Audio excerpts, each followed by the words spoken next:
श्री राम, इस जीवन में कई बार हमारे तन में वियोग रहा, किंतु अपने मन, अपनी आत्मा को सदा आपके समीप पाया है। नियति और नारायण से एक ही विनती है कि हर बार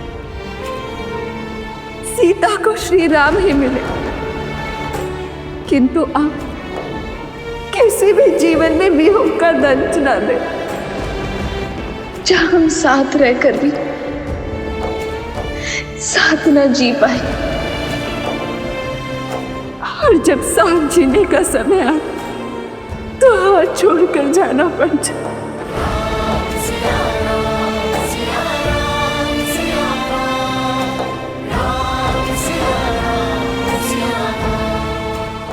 अकेले श्री राम। नहीं,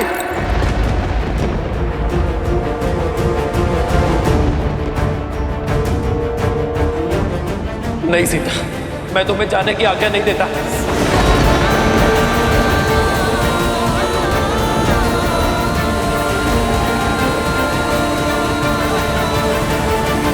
के समक्ष हाथ जोड़ता हूँ भाई, अपना निर्णय बदल दीजिए। सीता अपवित्र है तो अपवित्र है, ये महानता का ढोंग मत कीजिए आप। हमारी माता के विरुद्ध हमें भड़काता है पापी, तेरे अंत से ही लोक अपवाद का अंत होगा। रुक जाओ।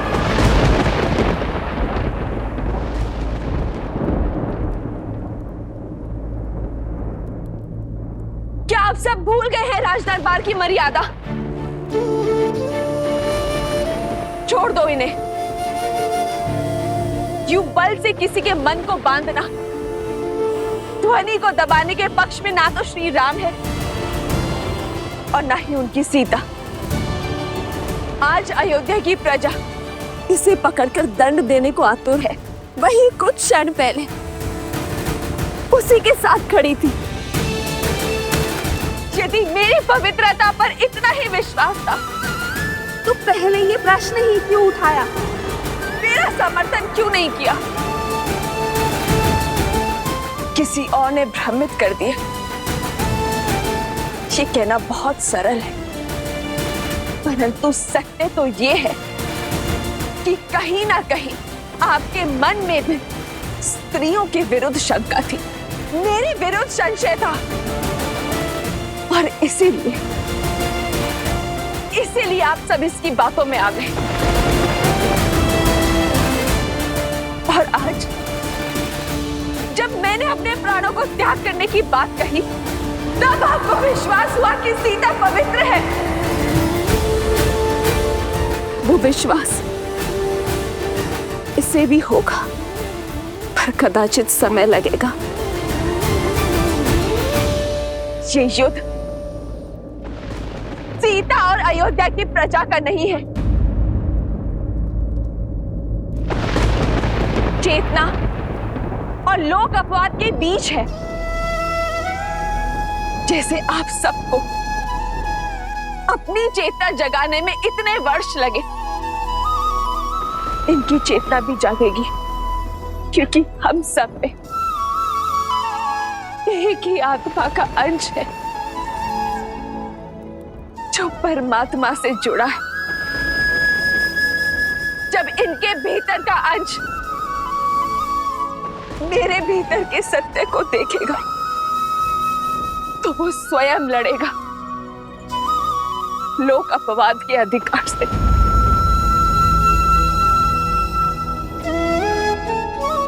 इनके भीतर की चेतना भी जागेगी जब मेरी चेतना इनकी चेतना को पुकारेगी।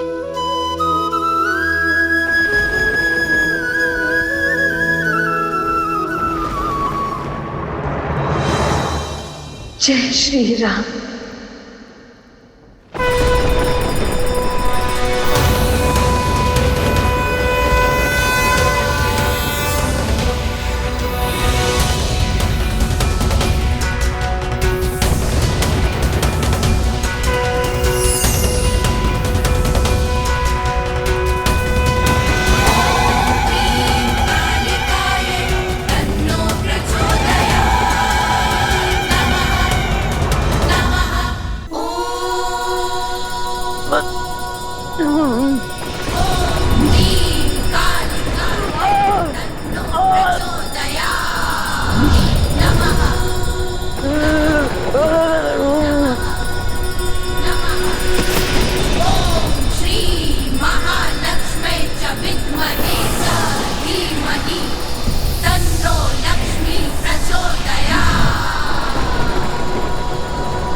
माता, आपने मेरी रक्षा की। जिसने आप पर कीचड़ उछाले, आपने उसकी रक्षा की माता।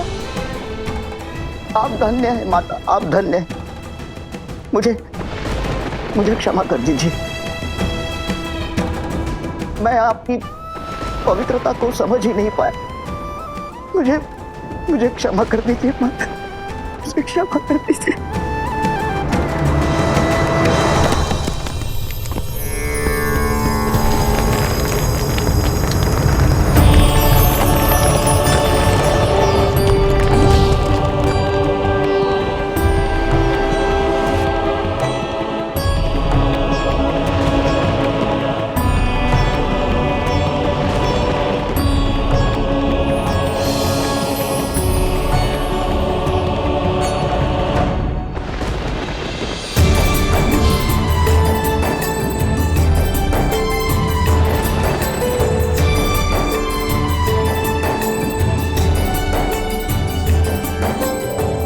माता,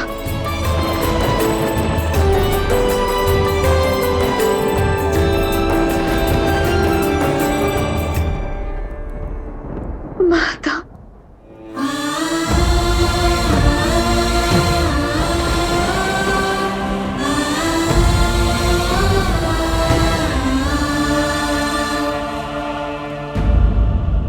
अपनी माता को भला कोई इतनी प्रतीक्षा करवाता है?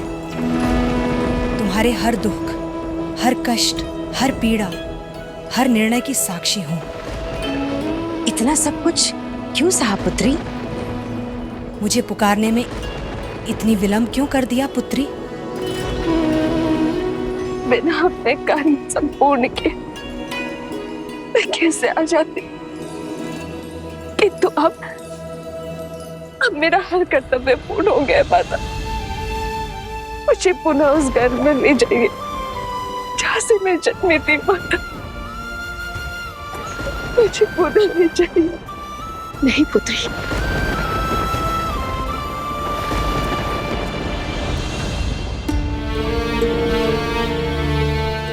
पुत्री, राम इस समय राज धर्म के बंधन में बंधा हुआ है।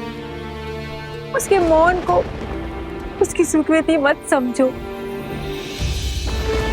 बदल दो अपना निर्णय, उसकी उलझन को समझो। अपना निर्णय बदल दो।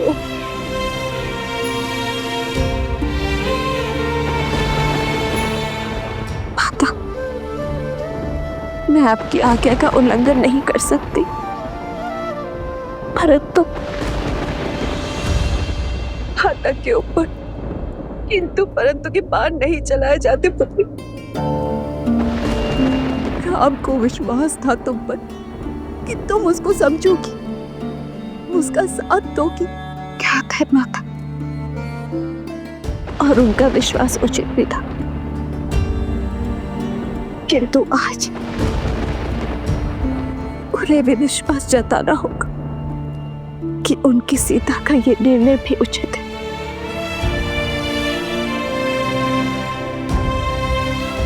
मुझे क्षमा करना पड़ेगा।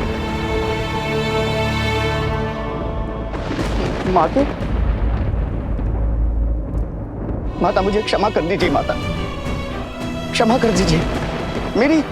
मेरी मति मारी गई थी कि मैंने आपके विरुद्ध ऐसा सोचा और ऐसा घोर षड्यंत्र रचा माता। मैं क्षमा प्रार्थी हूँ माता, मैं क्षमा प्रार्थी हूँ।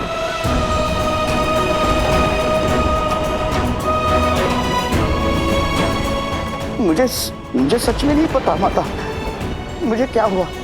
मैं तो आपके दर्शन करने के लिए अयोध्या आने वाला था, परंतु अचानक से न जाने मेरे मति पर एक धुन सी छा गई। और माता, उसके पश्चात जो कुछ भी हुआ वो मैंने नहीं किया माता। कदाचित मेरे रक्त में कोई शक्ति थी, परंतु माता अब दूषित रक्त बह गया है और कहीं जाकर अब चेतना जगी है माता। मुझे क्षमा कर दीजिए माता, मुझे क्षमा कर दीजिए।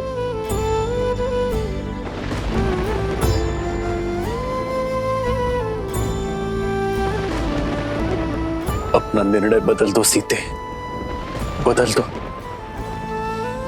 हमें छोड़कर मत जाइए माता। हमें क्षमा कर दीजिए माता, हमें छोड़ के मत जाइए माता। हमें क्षमा कर दीजिए माता, हमें छोड़ के मत जाइए माता। हमें क्षमा कर दीजिए माता, हमें छोड़ के मत जाइए माता। हमें क्षमा कर दीजिए माता, हमें छोड़ के मत जाइए माता।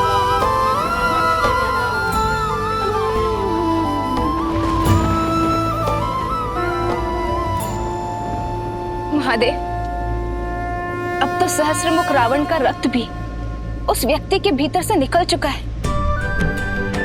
अब तो सीता को जाने की आवश्यकता नहीं है। महादेव, अब समय आ गया है। आपको वहां जाकर इस स्थिति में हस्तक्षेप करना होगा। इस परिस्थिति को संभालिए। नहीं देवी, मेरा अभी धरती पर जाकर इस प्रकरण में हस्तक्षेप करने का समय नहीं आया, परंतु शीघ्र ही आएगा। आज अयोध्या में जो घटित हो रहा है वो संसार के लिए एक बहुत बड़ी सीख लेकर आएगा। एक पत्नी, एक मां और एक महारानी के रूप में देवी सीता पहले ही स्वयं को सर्वश्रेष्ठ सिद्ध कर चुकी हैं, परंतु आज एक स्त्री के रूप में उन्होंने जो निर्णय लिया है उससे वो संपूर्ण रूप से सर्वोत्तम सिद्ध हो जाती। तो इस सर्वोत्तम का धरा में समा जाना ये किसका प्रतीक है? उद्देश्य का। मनुष्य के जन्म के साथ ही जुड़ा होता है उसके जन्म का उद्देश्य। देवी सीता ने अपने जीवन के सभी उद्देश्य पूर्ण कर लिए, केवल एक उद्देश्य को छोड़कर, और वो उद्देश्य है स्त्रियों की शक्ति बनना, जिसे वो आज पूर्ण करने जा रही हैं देवी। अग्नि परीक्षा को अस्वीकार करके भी अपनी पवित्रता का प्रमाण देकर उन्होंने संसार की सभी स्त्रियों को बल दिया है, और अब धरती में समा जाने का निर्णय लेकर वो इस संसार को एक अत्यंत महत्वपूर्ण संदेश देने जा रही हैं।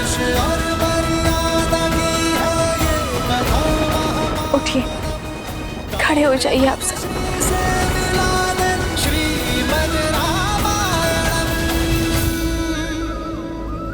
मेरे मन में आप सबके प्रति कोई दुर्भावना नहीं है। आपकी माता समान महारानी को आपसे कोई असंतोष, कोई अप्रसन्नता नहीं है, बल्कि मैं तो सदा अपनी अयोध्या को सुख का आशीष दूंगी।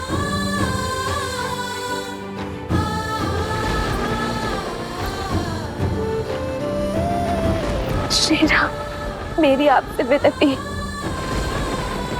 मेरे जाने का दोष मेरी अयोध्या पर मत मधिएगा। आप इनके बाहर आ जाओ और ये समस्त अयोध्या आपके लिए लवकुश के ही समान है। इन्हें सदा सदा के लिए क्षमा कर दीजिएगा। इनके प्रति मन में कोई द्वेष भाव मत रखिएगा। और यही विनती मैं आप सबसे भी करती हूँ। यदि कोई आपके निर्णय पर प्रश्न उठाए तो आवश्यक नहीं है कि आप हर बार उस पर अपना क्रोध दिखाएं। विलंब से ही सही एक दोषी को अपनी भूल का आभास अवश्य होता है, किंतु यदि हम अपने क्रोध के बाण को ना रोक पाए तो हम स्वयं दोषी बन जाते हैं।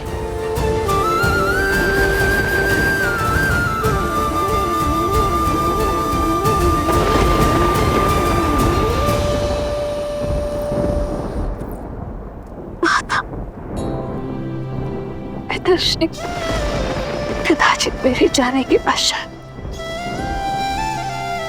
इस रघुकुल को आप दोनों की सबसे अधिक आवश्यकता हो सकती है। यदि आप दोनों ही टूट गए तो इन्हें किसका सहारा होगा?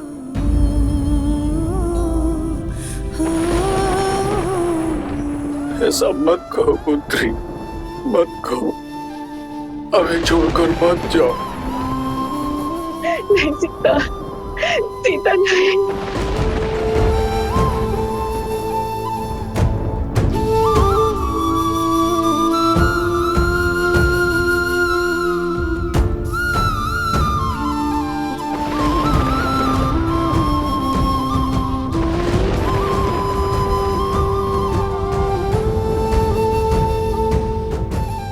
आज्ञा दीजिए माता।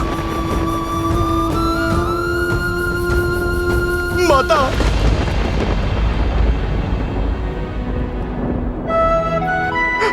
माता। हनुमान, नहीं माता, मैं आपको कहीं नहीं जाने दूंगा माता। आप चाहे जो तर्क दें, जो बात कहें, इस बार ये आपका पुत्र सिया राम का वियोग नहीं होने देगा माता।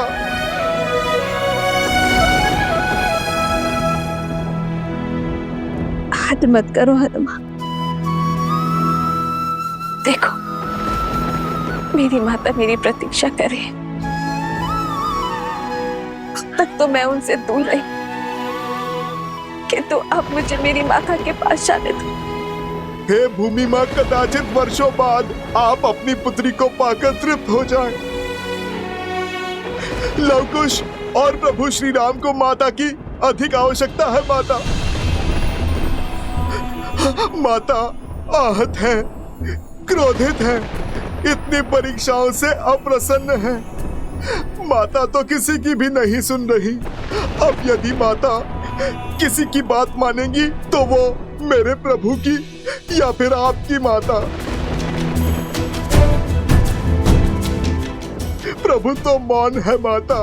प्रभु अपनी आंखों के सामने ये अनर्थ होने दे रहे हैं। प्रभु के मौन का भी कोई कारण अवश्य होगा माता। माता, आप इस संकट को काटिए। माता, आप कुछ कहिए ना, कुछ कहिए ना माता, कुछ कहिए माता।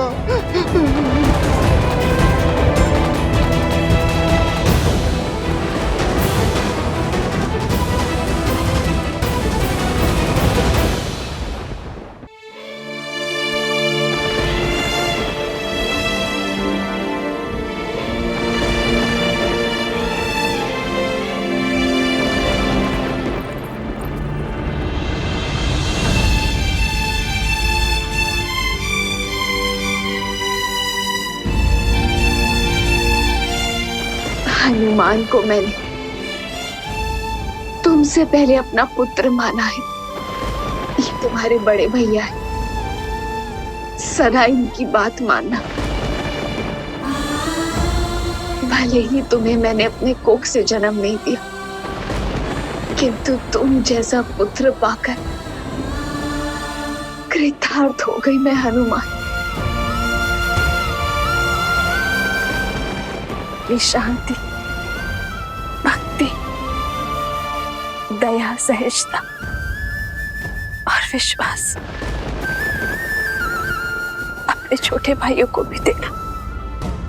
अपने और अनुजों का ध्यान रखना। और अब मुझे जाने दो हनुमान।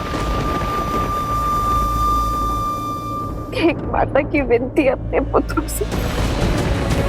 नहीं माता, मेरे समक्ष हाथ जोड़कर आप मुझे पाप का भागी मत बनाइए माता।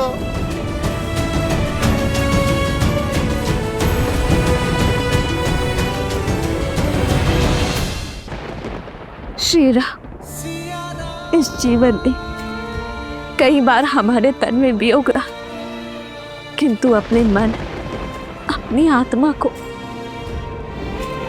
सदा आपके समीप पाया है।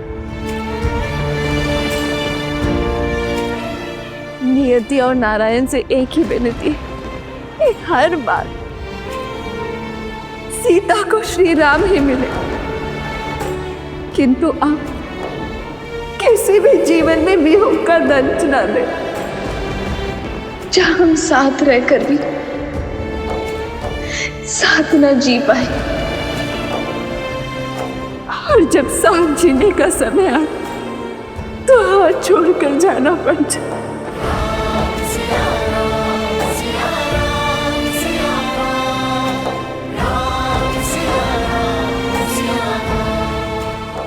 आगे दे श्रीराम। नहीं,